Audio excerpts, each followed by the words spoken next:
In our last transmission, we installed the foundation, the architect's Enchiridion.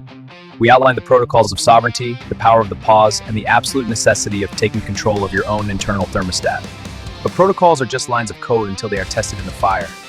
Logic alone cannot save a soul. You can memorize the rules, but until you live the story, you are still a pawn, reacting, waiting. Welcome to Pillar 2, the DawG-Stone Saga. This is where the philosophy gets its teeth. The saga begins with a collision, not a physical impact, but a catastrophic failure of the internal system. A trigger, an email, a judgment. For years, I let the Conformity Engine dictate my worth. I let external validation write my script. But when the pressure becomes too much, the system doesn't just crash. It transfers. It forces you inward, down into the root files of your own mind. When the system reboots, the pawn is gone.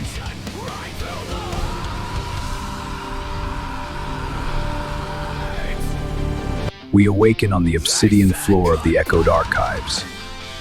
In this place, the mind isn't a concept. It's a physical landscape.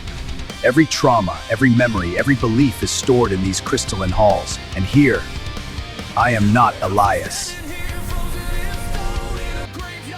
I am DawG, the architect, the psychopomp tasked with navigating the underworld of my own making. And beside me is Cash, the guide. The journey isn't about escaping the archives. It's about a hostile takeover of your own life. The DawG-Stone saga maps the process of wound integration. We don't fight our flaws, we realize they are corrupted allies. We venture into the great indifference, the swamp of abandoned dreams where motivation goes to die. We find apathy. But apathy doesn't need a motivational speech. It doesn't need force. It needs to be seen. It needs empathy. By sharing its stillness, we awaken the archetype of restful recovery. Apathy is purified into stillness. Piece by piece, the council is assembled. We face the golden Goliath, the addiction to external validation, and reforge it into ambition, the pure engine of the soul. We witness the tragic, forced performance of the jester, drowning in the need for applause, and cleanse her grief until she becomes joy, the compounding interest of our internal wealth.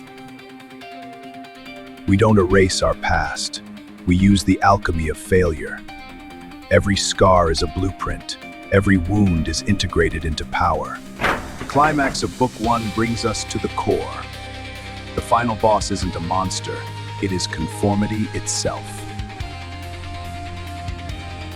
Conformity demands you sacrifice your edges to fit the mold, but the architect knows that those edges, those wounds, are what forge our armor. I do not aim to impress the world. I aim only to impress myself. Conformity cannot exist in the face of absolute sovereignty. When you master the archives, you master the waking world. You stop reacting and you start responding. You become the author of your own script. Pillar 2 is the living, breathing application of the architect's Stoicism. It is the lore of sovereignty. Read the full journey in The Valiant Pawn, available now on Amazon.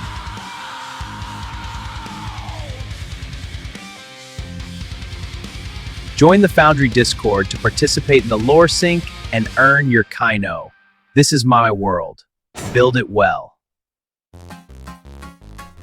Last week's Discord Challenge winners are Legend of Team Kynolith, Skyweb, Dark Fox, Here We Go Again, Marley JR, Pog B, Kinky Dread, King Sage, Captain, Walter, Turn Goo, Lob. Thank you for joining in and receiving your Kyno airdrops. Make sure to like and subscribe.